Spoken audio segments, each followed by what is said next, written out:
नमस्कार दोस्तों, व्यास blog YouTube channel में आपका स्वागत है। जैसा कि आप देख ही रहे होंगे, आज मैं जा रहा हूं कुल्लू। यहाँ पर आ रही है हमारी राष्ट्रीय महासचिव प्रियंका गांधी।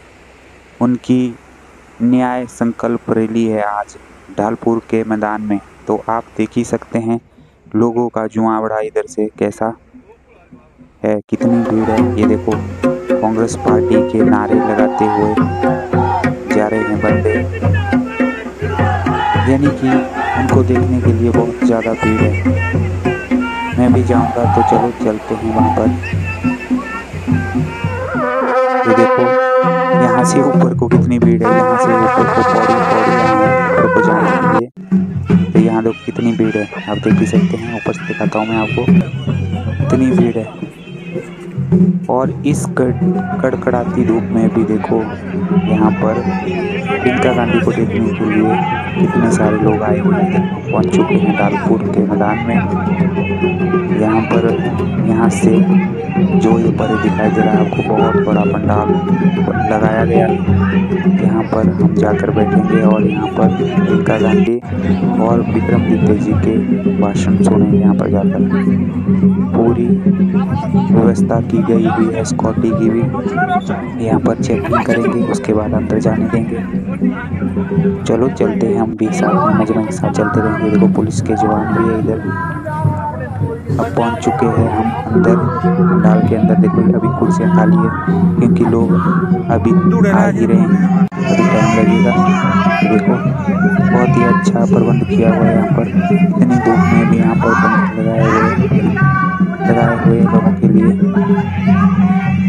और कुर्सियाँ भी लगाई हुई है बैठने के लिए।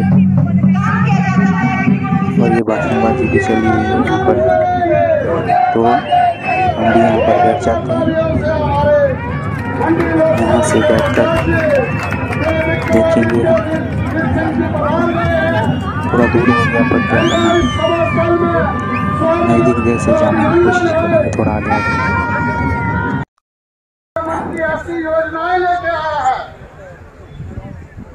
जिससे गरीब आदमियों का, माताओं का, बहनों का कितनी भीड़ है पीछे देखो। हो रहा है।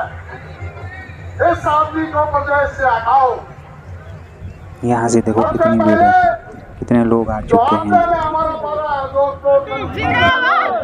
ये देखो, हमारी महासचिव प्रियंका गांधी आ चुकी हैं।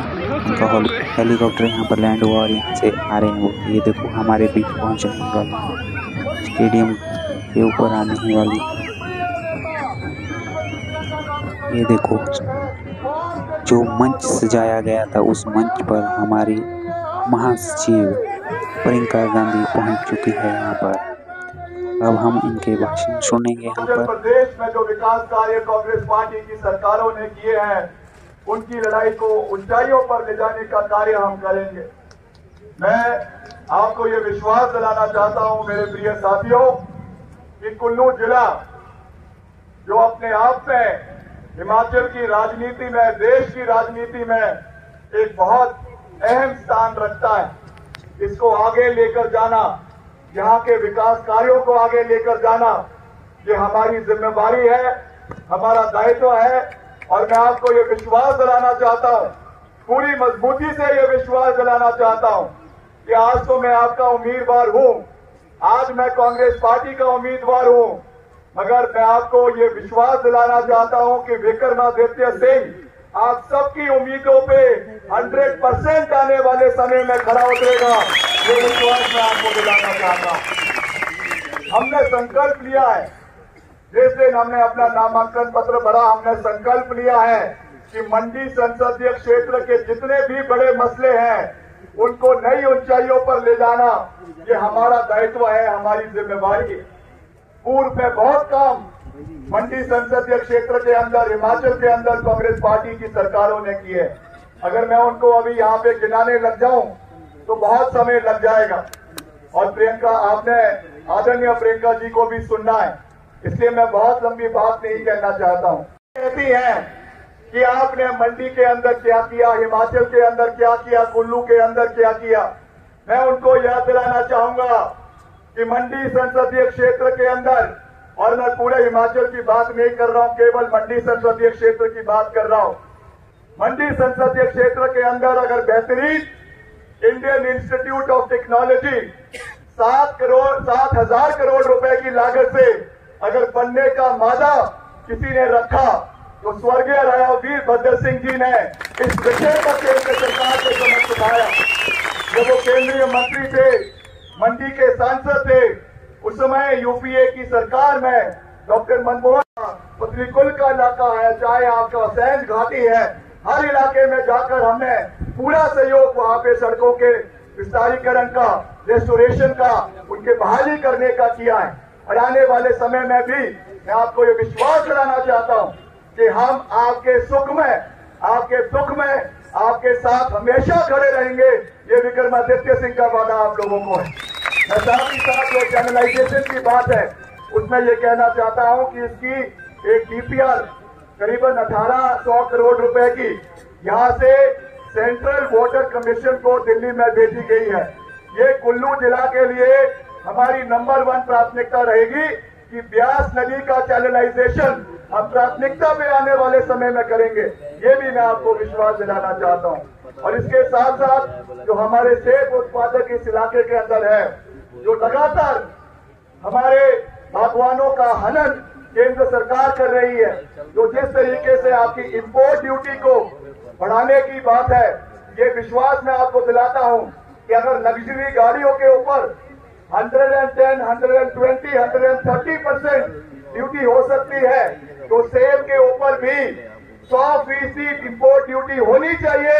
और इस विषय को हम प्राथमिकता में केंद्र सरकार के समक्ष आने वाले समय में उठाएं। भुवनेश्वर गौर जी, श्री संजय दत्त जी, श्री सीसराम आजाद जी, श्री चुनेश्वर ठाकुर जी, श्री उत्तम शर्मा जी, मंच पर विराजमान सभी नेतागण, सभी पार्टी के पदाधिकारीगण और सभी पार्टी के कार्यकर्ताओं को मैं इस सभा में बहुत बहुत स्वागत करती हूं।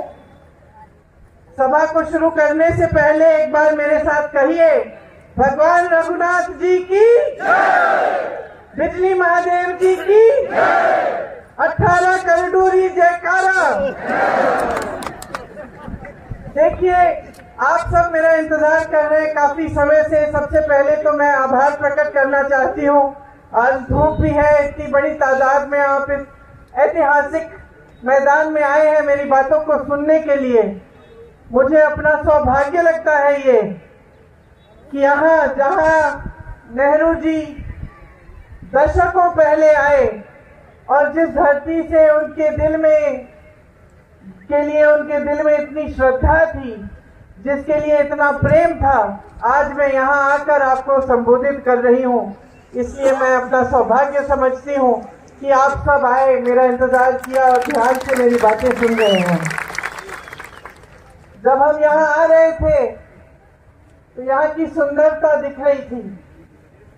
बड़े बड़े पहाड़, यहाँ के जंगल, यहाँ की हरियाली, सेब के बागान, सब हेलीकॉप्टर से ऊपर से बहुत अच्छी तरह पहली बार मुझे दिखे। पहले तो जब मैं आई हूँ तो गाड़ी से ही आई। आज मैं देख रही थी कि कितनी सुंदर जगह है। और इसके साथ साथ हमारा जो हिमाचल प्रदेश है, यहाँ की एक सभ्यता है जो यहाँ की सुंदरता के साथ साथ चलती है और जिससे पूरे देश ने, देश की राजनीति ने, देश के इतिहास ने, चाहे देश का आजादी का आंदोलन हो, सबने बहुत सीखा है। तो करें, फिर भी बेरोजगारी पूरे देश भर में फैली हुई है। इसको दूर करने के लिए बहुत जरूरी है कि जो आज नीतियां भाजपा की सरकार बना रही है और जिस तरह से देश को चला रही है, उसे बदला जाए। क्योंकि भाजपा की जो नीतियां हैं, उन्होंने छोटे बिजनेस, छोटे कारोबारों को बहुत ही नुकसान दिया है। पहले नोटबंदी लाए, उसके बाद जीएसटी लाए, और आप खुद जानते हैं कि ये जो पर्यटन का भी आपका काम है, वो जीएसटी से कितना इसका नुकसान हुआ है, कितनी दिक्कत हुई है। कोविड के समय जब पूरी दुनिया में महामारी थी, तो पूरी दुनिया में पर्यटन कम हुआ, रुक गया लगभग। लोग डर रहे थे कि किस तरह से कहीं जाएंगे, बीमारी पड़ जाएगी, तो उससे भी बहुत नुकसान हुआ आपका। और उसके एकदम बाद मोदी जी ने आपकी सहायता करने के बजाय, आपको राहत पहुंचाने के बजाय जीएसटी ठोक दी। तो जो पर्यटन का कार्य है वो कमजोर होने लगा।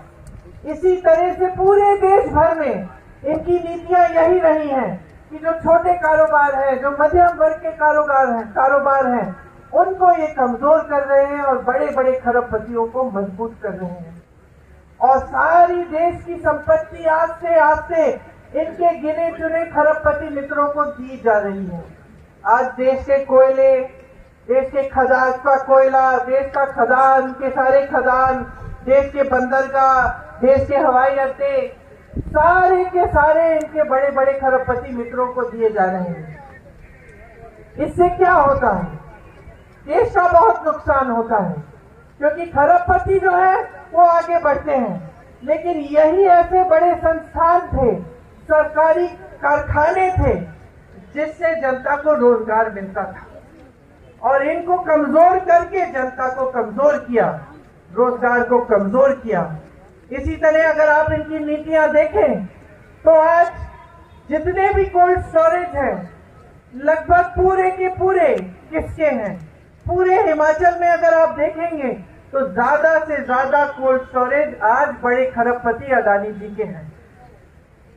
मैं सेब के बागानों को देख रही थी जब मैं यहाँ आ रही थी, और थोड़ा बहुत सेब को उगाने के बारे में मुझे भी मालूम है, क्योंकि मेरे घर में भी काफी मैंने सेब के पेड़ लगाए हैं। बात करती रहती हूँ, किसानों से भी बात करती हूँ जो खेत उगाते हैं, जो सेब उगाते हैं।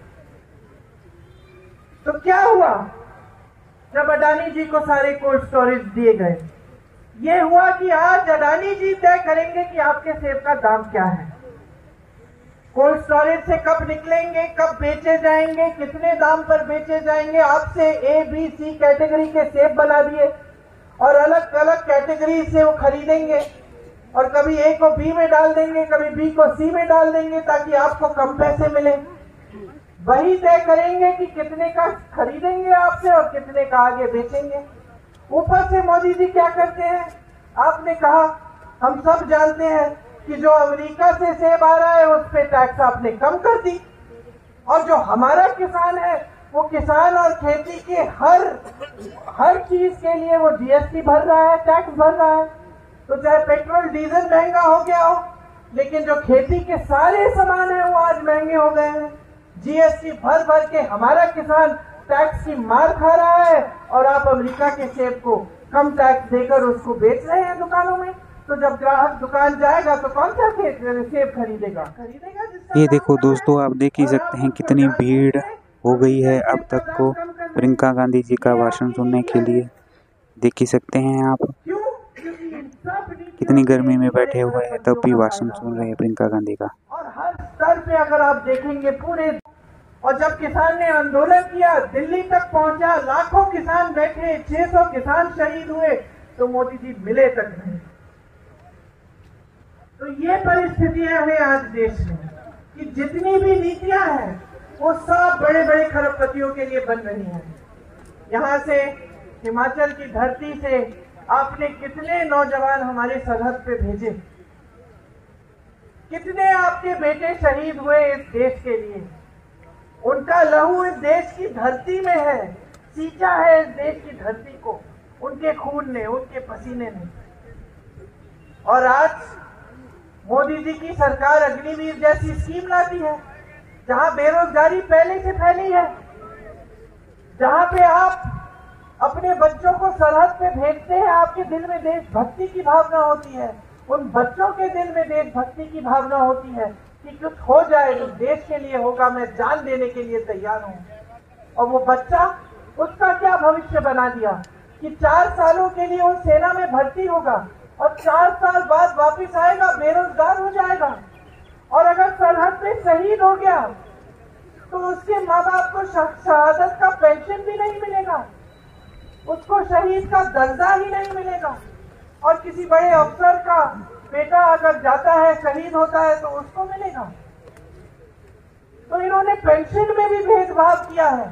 गरीबों के लिए अलग, अमीर अफसरों के लिए अलग। और जहां हमने पुराने पेंशन की बात की सरकारी कर्मचारियों के लिए, तो ये पीछे हट गए, कहने लगे कि नहीं अर्थव्यवस्था में पैसे नहीं है। यहाँ हिमाचल की सरकार ने उन पुराना पेंशन दिलवाया, शुरू किया ये काम, और वहां केंद्र की सरकार से जो पैसे भेजने पड़ते हैं वो रुकवा लिए ताकि यहाँ लागू ना हो पाए। फिर भी लड़ के सुक्खू जी उसको लागू करे हैं। तो परिस्थिति नौजवान बेरोजगार हैं, आप स्कीम रोजगार के लिए नहीं ला रहे हैं। जहां जहां से रोजगार बनता था, चाहे बड़े सरकारी कारखाने थे, चाहे छोटे मध्यम बिजनेस थे, चाहे खेती किसानी थी, सब आपने लगभग ठप कर दिया अपने बड़े बड़े खरबपति मित्रों के फायदे के लिए। ऊपर से जो स्कीम आप ला रहे हैं उससे जनता और भी निराश हो रही है, नौजवानों की उम्मीदें टूट रही हैं। देश के लिए सरहद पे खड़े होकर जो फंसे थे वहां मदद की, जहां किसी के घर में शोक था वहां पहुंचे राहत पहुंचाने के लिए। किसी का घर बह गया, पाठशालाएं बह गई, बड़ी बड़ी सड़कें बह गई।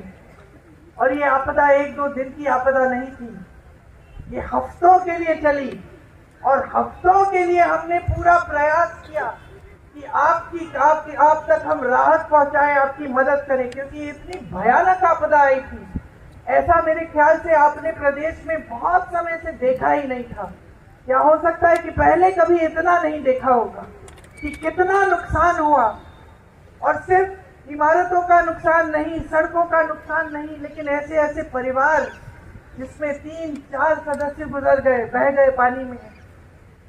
मैं किसी के घर गई थी शिमला में, वो सुबह सुबह उठकर, उनकी आदत थी कि सुबह सुबह उठकर सबको मंदिर ले जाते थे। पूरे परिवार को मंदिर ले गए, बच्चों को भी ले गए, और पूरा मंदिर बह गया।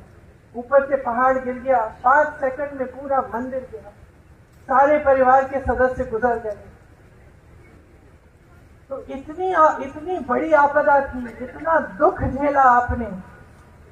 और हमारा कर्तव्य बना, कांग्रेस पार्टी के एक एक नेता, एक एक पदाधिकारी, एक एक कार्यकर्ता, एक एक मंत्री, कांग्रेस के मुख्यमंत्री जी, हमारा कर्तव्य था कि हम आपके बीच आए, क्योंकि यही है हमारी राजनीति, यही है हमारी विचारधारा।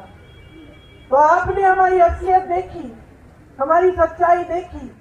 यही समय होता है जीवन में, जब संकट आता है तभी पता चलता है कि सच्चा कौन है, झूठा कौन है। ये हमारे परिवारों में भी होता है, दोस्तों के साथ भी होता है। जब संकट आता है तभी हम सबको पता चलता है कि ये थे जो हमारे साथ खड़े रहे और वो जो हमें छोड़ के चले गए। तो आपने आपदा के समय देखा कि आपके साथ कौन खड़ा था। और मैं ये नहीं कह रही हूँ कि ये कोई बड़ी बात है। अगर मंत्रियों ने काम किया आपके लिए, अगर आपके बीच आए, अगर आपदा में राहत पहुंचाई, तो ये इनका कर्तव्य था। लेकिन मुझे खुशी है और गर्व है इस बात की कि अपना कर्तव्य समझे कि पूरी कांग्रेस पार्टी आपके साथ खड़ी हो गई। दूसरी तरफ आपने भाजपा की भी असलियत देखी, आपने उनकी सच्चाई देखी। मोदी जी कहते हैं उनका दूसरा घर है। अपने दूसरे घर में इतनी बड़ी आपदा आई, इतना संकट हुआ, इतनी चोट पहुंची, और आप इसे राष्ट्र आपदा ही नहीं घोषित कर रहे हैं। क्यों? क्योंकि यहाँ कांग्रेस की सरकार है। तो इसका मतलब है कि आपके लिए तो राजनीति महत्वपूर्ण है। क्योंकि अगर राष्ट्र आपदा घोषित कर देते तो केंद्र से राशि आती, जैसे अलग अलग प्रदेशों में गई है। जहां आपदा हुई है भाजपा का, जहां प्रदेश की सरकार है वहां इन्होंने राशि भेजी। यहाँ हिमाचल प्रदेश की सरकार जब बनी कांग्रेस की, तब पहले से ही अर्थव्यवस्था में संकट थी। ऊपर से जब आपदा आई और जब केंद्र की तरफ से कोई राशि नहीं आई, सारी प्रदेश की राशि आपदा के लिए, राहत के पहुंचाने के लिए इस्तेमाल की गई। और जहां जहां आपने कहा कि जो राहत की जो पैसे हैं जो मिलता है उसको आपने दुगना 3 गुना करके बहुत ज्यादा दिया, क्योंकि आप समझ रहे थे, हमारी सरकार समझ रही थी कि कितना दुख पहुंचा है लोगों को। इस समय हमें मदद करनी चाहिए, बाद में हम देख लेंगे। कोरोना को न देखते हुए पद का स्तर इतना नहीं गिराया जितना आज गिर रहा है। तो ये आपके सामने एक बड़ा निर्णय है। सिर्फ आप हिमाचल का अपना भविष्य नहीं तय कर रहे हैं, आप पूरे देश का भविष्य तय कर रहे हैं। ये जो वोट है, ये आपका हथियार है। लोकतंत्र ने दिया है आपको, संविधान ने दिया है आपको। इनका कोई भरोसा नहीं है कि क्या करेंगे। संविधान बदलने की बात करते हैं, क्या पता आगे क्या करने जा रहे हैं। अब समय आ गया है कि आप खड़े हो जाएं और आप इस देश की राजनीति को सही दिशा दिखाएं। ये आपका सुंदर प्रदेश, ये आपकी सभ्यता, ये देव भूमि इसलिए कही जाती है क्योंकि सचमुच देवताओं की भूमि है। तो यहीं से आप दिखाइए पूरे देश को, यहीं से संदेश भेजिए।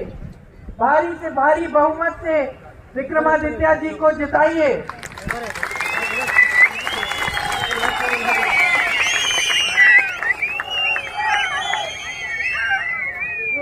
अपने भविष्य को मजबूत बनाइए। हमारी जितनी भी नीतियां हैं वो आपको मजबूत बनाने वाली नीतियां हैं। हम चाहते हैं कि आप मजबूत बने, कि आप जागरूक बने, कि आप इस देश के लोकतंत्र को और भी शक्ति दें। ये हमारी विचारधारा हमेशा रही है और हमेशा के लिए रहेगी। आप सबने बहुत ध्यान से मेरी बातें सुनी, इसके लिए आपका बहुत बहुत धन्यवाद। जय हिंद।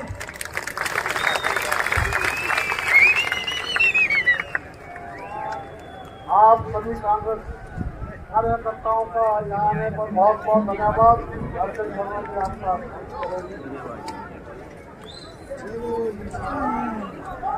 चल रहा है।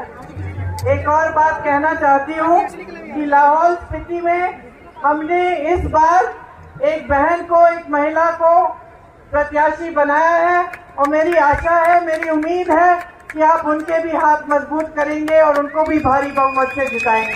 धन्यवाद। भारतीय राष्ट्रीय कांग्रेस की महासचिव श्रीमती प्रियंका गांधी जी का कुल्लू को लाने पर हार्दिक स्वागत है। इसी भाषण के साथ न्याय संकल्प रैली यहीं पर संपन्न होती है और प्रियंका गांधी अब जा रहे हैं और इसके बाद उनकी रैली सुंदरनगर में होगी, वहां पर जाएंगे।